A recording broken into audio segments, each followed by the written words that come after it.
Hi, I'm Sunny J, and we're here at Sunny J Live, where we talk about the ins and the outs, the ups, the downs, the crazy turnarounds, the slips, the trips, the stumbles, and the falls, but most importantly, the get back ups, as we together engage in this thing called life. And today, my guest is Roslyn B, the author and executive producer of Looking in the Mirror. Welcome. Thank you. Thank you for having me. I'm so glad to be here. And I know my viewers are too. They have lots and lots of questions for you, so let's get started. So tell us, what's the inspiration behind Looking in the Mirror? I would say the inspiration is because of the struggles and issues that I went through in my life. I always said, let me share my story so that it can give someone else hope. Sometimes when you're going through these struggles and these issues, you feel like you're alone if there's nobody else that understands or been through it or understand what you're going through. Now, for those that have not read the book or seen the movie, tell us some of the struggles you went through. I went through struggles like I grew up in a home of child abuse, bullying, tried to commit suicide as a kid, then teenage pregnancy, then I got married into a volatile relationship where there was lots of domestic violence, incarceration, just to name a little bit about what I went through. So what made you decide to share the book now? What made you decide to share your story? I was at home one day and I was just sitting down watching TV. I had just got through praying. Even though, we pray every day, but it was one of those crying out prayers. So when I got through, it just hit my spirit. It's like God put it in my spirit, hey, you need to write a book. So I was like, huh? Yeah, I don't want to write no book. I don't want to tell my story. I don't want to tell people my secrets and, my skeletons that I've been hiding, and the dog keep, digging in the ground, trying to unbury them, or stuff we sweep under the rugs. Because, keep your secrets at home. So, but when God has something for you, he won't leave you alone. You be sitting there watching TV, bing, write that book. Or you be washing dishes, bing, write that book. So I said, okay, let me be obedient and go ahead and write it. So that's what I did. That's awesome. And I'm going to tell you one interesting fact. A lot of people don't know that you are the caregiver or the caretaker for your father, right? Yes. And that's amazing. So if they've read the book or saw the movie, they would know what that meant. If they read the book or saw the movie, they would know how amazing that is. So tell us a little bit about that. Caring for a person that has dementia, it's really hard. It's a struggle. Every day is something different because there's different types of dementia that I never knew anything about. So caring for my dad, it's like you're babysitting a kid. I don't know if you ever heard that saying where they said once an adult, twice a kid. Yeah. So that's what I'm going through with my dad. Trying to keep him safe, keep him from getting into, stuff that he shouldn't be in. Because you're worried about their safety just like a kid, just like you wouldn't keep medicine bottles or medicine around for a kid. It's the same you have to do for my dad. You have to make sure there's no medicine. Anything that can be harmful to him, you have to keep it out of his sight, keep it away from him, keep him safe, as well as make sure he's eating properly, because sometimes he forgets how to feed himself. Wow. Or, he forgets how to, walk, or he stands still for a minute. You like, walk, walk, walk. So I make songs out of stuff to walk, walk, walk. And then he go, oh, okay. Then he walks. Right. Or if I hit him with a spoon, when you hand him his food, or he just sits there and then he'll start maybe digging with his hand, and you're like, then you take the spoon and tap it, remember, and then you put it in his hand, and then he sometimes, and then he'll feed himself, and some days I have to feed him. So it's just little stuff like that. It's a lot. That sounds like a lot. So how do you feel about taking care of him at this point in time, after everything that you've gone through? I love my dad, and it's kind of bittersweet because my dad was real hard on me growing up because I'm the outside kid. I'm the side piece kid, side chick kid, whatever you want to say. So I never really had my dad to be loving and kind. He was always mean or strict, and it was always a separation with the kids with his wife, and then you got the outside kid over here. We're gonna do this together, and I'll see you later. You stay over here, So I didn't get to learn a lot of stuff about my dad. But now that I've been caring for my dad for almost 3 years, I find out stuff about my dad that I didn't know before. Like, I didn't know he could sing. I didn't know he's a comedian at times. So I guess that's where I get my jokes and stuff from my dad. And sometimes he tells stories about his life and when he was a kid and stuff he did. And you're like, wow, but this is stuff that I never knew about my dad before. So I embrace the time that I have with my dad now, learning all of this and hearing all of this. So I just take each day as a blessing, even though it's bittersweet because of his mental capacity now, but I still look at it as a blessing. Right. Creating memories for now that Right. you didn't have back then, right? Right. And that is amazing. So if you don't understand about that, read the book or watch the movie, Right. Another thing, like our viewers have been asking, give them some tips about how would you start to write a book? If you're going to write a book, I would say get a notebook pad and jot down stuff, and line it up so that, because you have chapters, so that you have everything in each chapter that's pertaining to that subject. And then write. Take notes, jot down different stuff that you don't forget. Because you may be writing over here and think of something that can go in chapter 10. So just jot it down so that when you get to chapter 10, it goes with that chapter. You can remember it. So that's all I would say. It's like a journal. Just write. Right, absolutely. First, just take the step and write. You got to write, right? Because you'll never have a book if you don't get started, right? Right. So once they have that book, what next? Then they have to find a publisher. So I don't know, I went through a publishing company, but some people want to self-publish. So you have to do your research and find out what's better for you, what's better for your pockets, whether you want to publish or self-publish. But then you have to, there's packages, you have to do editing, so you have to see what package fits your budget, what's best for you to get your book out there. So they need to do some research. They need to do right? some research. You got to do some research. And now, how long did it take you to write your book? Well, once I decided to go ahead and write it and tell all my secrets and pull all my skeletons out, it took me about, I would say, 2.5 to 3 days at the most to write my book. And when I started writing, it just flowed. It just flowed. Also, when I was writing my book, it was a cleansing. I was going to ask you that. It was a cleansing. It was a release. Because, and I say that because these are secrets and skeletons and dark stories that I kept on the inside all my life. This is stuff that people bury under the rug. Because, as a kid, you were brought up in my era. What goes on in my house stays in the house. Right. You don't tell the secrets of the family. Absolutely. So when I was able to write this book, it was a release and a cleansing, because I never got a chance all my life to tell my story. Even with kids that went to school with me, they didn't know my story. My kids didn't know my story until they knew some of it, but to actually read it and see, whoa, I still have people, my old schoolmates, Roz, I walk to school with you every day. You never said anything. So when I was able to put all of this in a book, it's a release. And then I had a final cry.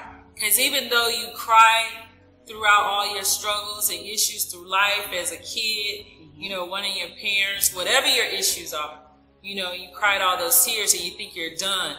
And as we get older, we bury stuff.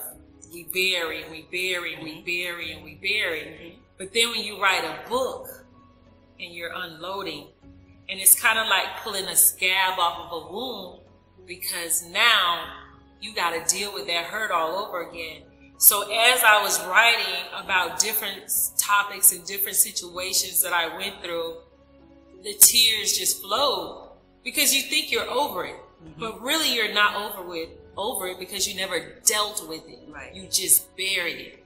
So as I began to write my book, and I was able to release, and find peace and forgiveness of what I'd gone through in my life, and have love and compassion regardless of what I went through, how much hurt I went through, how much pain I went through, no matter how many times I wanted to give up, even to the point where I tried to commit suicide at the age of 11.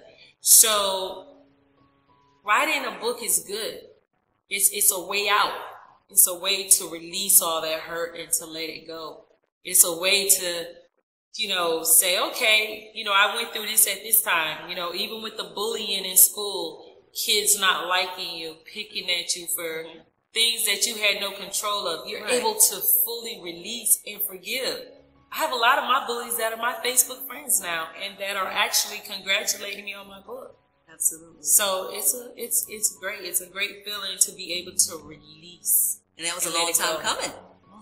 Long time coming, right? So did your relationships change with your family, like with your daughters? Did it change at all after they read the story or watched the movie? Did it change? It gave a lot of people understanding of why she's like she is. Or now I understood why she did what she did. Some family members was very encouraging. And then I had some people, it wasn't family, but I had some people that was upset with me. I even got threatened. Like, you wrote that book? Why? How dare you? How could you? And as a matter of fact, the person that threatened me was my abuser, my ex-husband. But yeah, I was threatened about writing the book. I was put down for writing the book. You have people that say, domestic violence is bad, never let anybody hit on you, never do this and that. But as soon as they find out it's one of their family members, oh, well, maybe you did something to deserve that, or maybe you did something wrong. No.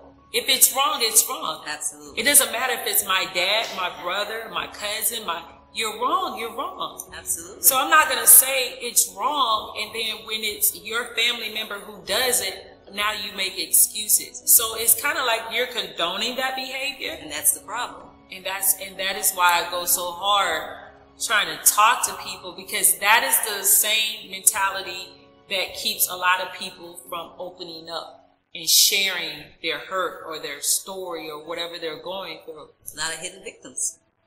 Yeah. Absolutely. Absolutely. So, that is amazing. Even the fact that somebody's going to threaten you about writing your truth, because that's your truth. Right. Now, okay, you got this book. How did that book become a movie? Okay. So I reached out, I went on Facebook, matter of fact, and I saw it when I said, I want my book to become a movie. I just threw it out there and just wrote it. And I was looking back at that last year, and I was like, whoa, I threw that out in the atmosphere 5 years ago, and it is now in existence. So I did my research. I was looking around for producers because I didn't know anything about nothing. All I know is I watch movies on TV. That's it. So then I talked to some people, and somebody referred me to a guy named James Hunter that has First Dibs Entertainment. And I reached out to him and I talked to him, and he was, giving me different rules and laws or whatever that you go by. And then he gave me a budget. And I was like, oh, okay, wow. So I was like, okay, Lord, well, I did say I want my book to reach millions. I said, so Lord, what we going to do to get this money up? Because that's a lot of money. But I know that a lot of people will watch a movie when they won't read a book. Right. And then it's vice versa. Absolutely. But in order for it to reach millions, and that was my dream, I wanted to do both. So about 8 months, 10 months later, I was able to get the money and start the movie. So that is how the book became a movie. Well, as they say, with the vision comes what? Provision, right? So Right. absolutely, and it's a wonderful movie and a wonderful book. Right. So what was that filming experience like for you? Like on the set and all that. What was that like for you? OMG. I have never, when you watch movies, you just don't know all the work that's behind the scenes. Absolutely. So, I mean, the casting, hiring the crew, the people, the makeup artists, the wardrobe people, and then whatever era that movie, Right. if it's in the 60s, they gotta find clothing for that era, cars, furniture, whatever, everything. Makeup, wig, whatever hairstyle was bad. I mean, wow. All I can say is OMG. It's a great experience. I was like a kid in a candy store. It was awesome to me. It was amazing watching the cast. I got to meet Dorian Wilson from the Parkers. And I said to him, and the only reason I'm bringing this up because he said something profound to me. I said, Dorian Wilson, and we shook hands and stuff, and he said, you have a great story. And I said, thank you. I said, God has jokes. He said, what do you mean? I said, because when I was younger, me and my grandmother used to watch you on TV on the Parkers with Monique chasing you around. And he was like, yeah. And then I said, and now you're in my little movie. And he said, never say little movie. Absolutely. He said, just say your movie. Absolutely. He said, because everything great started somewhere small. And he gave me a dap, and that just stood with me. So big ups to Dorian Wilson. And I was able to see Will Smith's sister, Ashley Marie, Avis Barnes from Greenleaf, Trey She's in the Chaney. movie. These are people in the movie. These are people that are in my movie. I'm not going to say my little movie. These are people that are in my movie. And they believe in the story. They said they read the script and they accepted it and they liked it. And I'm like, wow.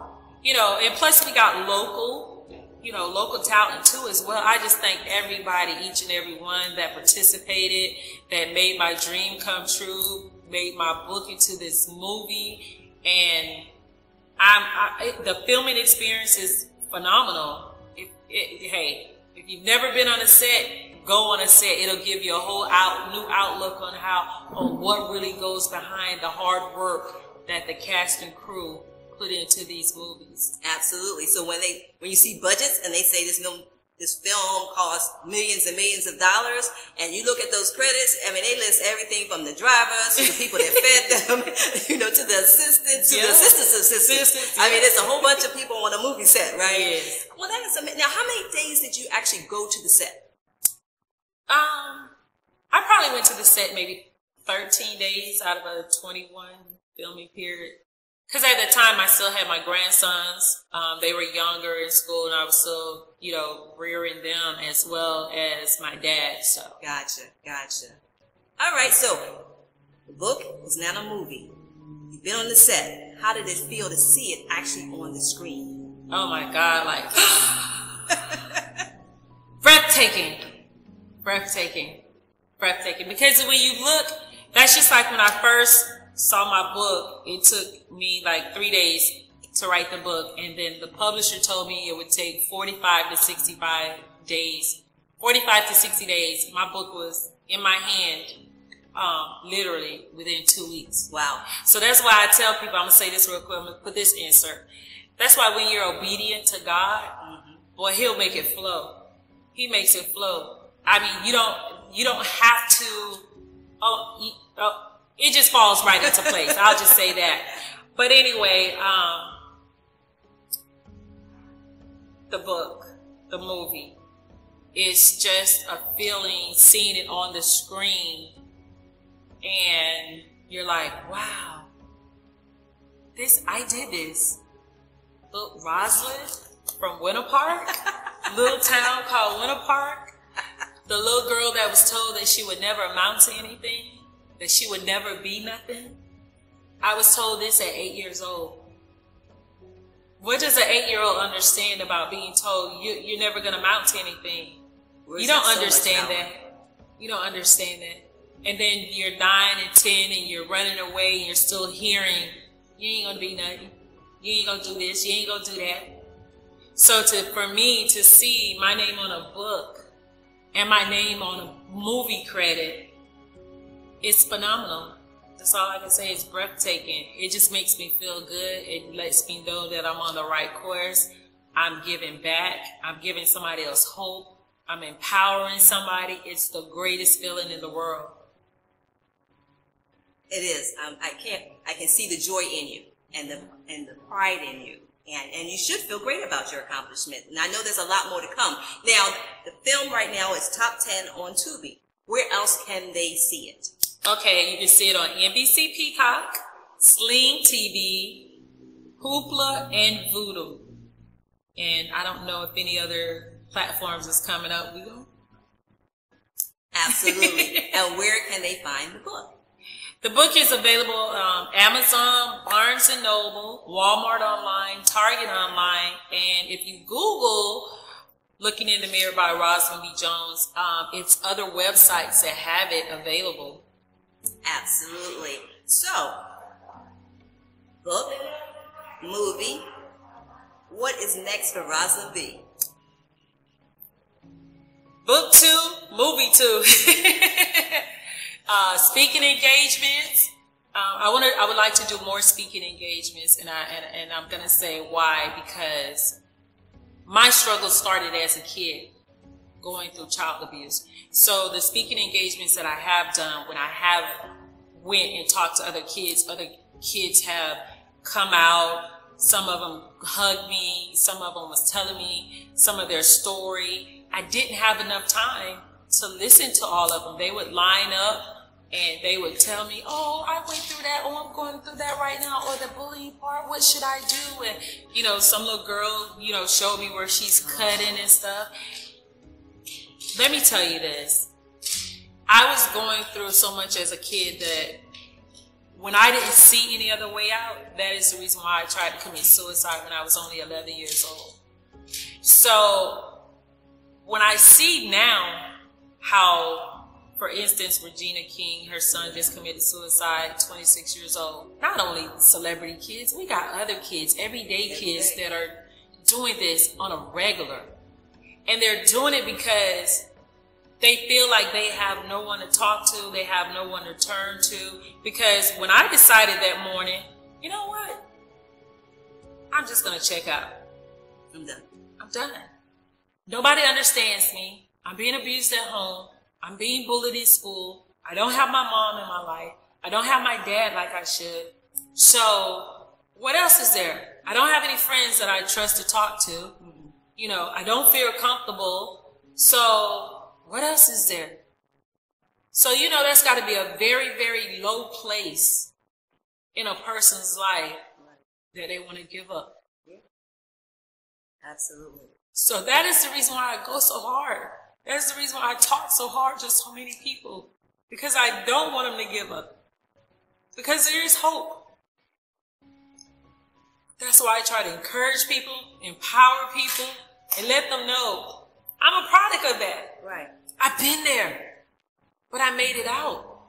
So I want to encourage people and give them hope to let them know that they can make it out too. And that's why I talk so hard. That's why I go so hard. And people are like, what are you talking about? Because if you could just see all the people that are in darkness. Absolutely. So I know there's lots of people that reach out to you after they read the book or have seen the movie. How would our viewers connect with you? I'm on Instagram, Roslyn Davis Jones. I'm on Facebook, Roslyn Davis Ingram. I'm on TikTok, Roslyn Ingram, and Twitter, Roslyn Davis Jones. And the reason why there's so many names, and this is why we go by Roslyn B, is what? Because my maiden name is Davis, so a lot of people know me that went to school with me and stuff from Davis. Jones is one of my married names, which is the book is under Jones. And then Ingram is my name now. So that's why we say Roslyn B. Absolutely, right? So we know who we talking about, Roslyn Right. B. Well, it's so inspiring and so encouraging, And I'm sure people are reaching out. How does it make you feel when people reach out to you and tell you, I read the book and this is how it affected me? How does that make you feel? That makes me feel so good. Since the movie came out, wow, people from all over everywhere, North Carolina, Ohio, Arkansas, Los Angeles, people are reaching out and they're telling me, and a young lady reached out today from Georgia, and they're telling me that my book is relatable, how my book, you know, some people say they read how my movie is relatable as well as the book, but how they watched the movie 2 times, 3 times. One lady said she watched it 3 times and then again with her family during the holidays. It makes me feel good. They're like, what? We want more. Where's more? Or can you come to our state? Can you come to North Carolina? Can you come here? I'm like, okay. I would love to come and meet everyone if I could, but I know that I can't. So my book and my movie speaks for me. But what I want to say is I love when people reach out to me and they're asking me or they're telling me their story, because everyone has testimonies. Absolutely. Some are braver than others to tell it, but it feels great when people reach out to you and say, hey, I can relate. Hey, I went through that. Hey, you don't look like what you went through. Keep inspiring others. Hey, you're a big inspiration to me. That makes me feel good. That's why I don't do it for fame or fortune. I do it because I'm passionate about it and I want to help give people hope. I want to help save lives. I want people to be able to look and say, you know what? Even when they're at their lowest and their darkest moment, they can look at me and see God's light and grace on me and say, you know what? Let me try what she tried. Let me give that a try. Let me pick myself up. Look for some resources. Yeah. Reach out. Tell somebody. Let me reach out. Maybe right. I can reach out to her and she can give me, because people reach out to me and I talk to them and I give them my opinion, you know. But I love that. It means a lot to me. That's wonderful. That's wonderful. So you can definitely reach out to her. She'd love to hear from you. Definitely. It means a lot. Now, I know you also did some acting. So yes. Tell us where they could see you at. Okay. So I'm in Don't Shoot the Messenger. Breakup Masters is on Amazon Prime. I did a cameo appearance in my movie, so if you want to see me again, you gotta look at my movie. Because that was your voice. That was my voice. I did the voiceover. Also, I'm in 45 Seconds, and that movie is still being edited to this day. So y'all got some parts for me? Absolutely. So you'd like to do some more acting? Yes, I would love to do some more acting. I like it. Awesome. Well, you know what? I'm so happy that you joined us today. Very inspirational, very encouraging, very uplifting, very empowering. I know there's a lot of people that can relate to the story. And I'm looking forward to seeing so much more from you, like part 2 for the book and the movie. And the movie. And on that note, stay tuned. Here comes the trailer of Looking in the Mirror.